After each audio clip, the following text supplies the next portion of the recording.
Good morning, Kyle here. I am the owner and primary inspector for Sentinel Home Inspections. Have an issue here that I wanted to discuss. It's not a real common issue, but it can help you determine if you have a heat pump system or not. They're common in this area of Texas. They're not common in very cold climates for various reasons. But I wanted to point something out. So when you test the heat function on a system, normally if you look at the thermostat, there is a heat setting.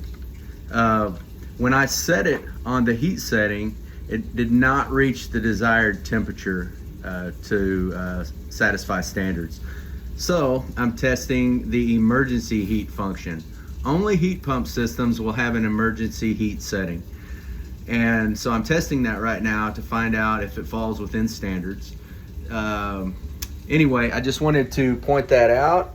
If you ever are in need of an inspection, if you have any questions, please look me up on the web, sentinelhomeinspectionsllc.com, or you can call me at 817-266-9562. Thank you. Have a great day.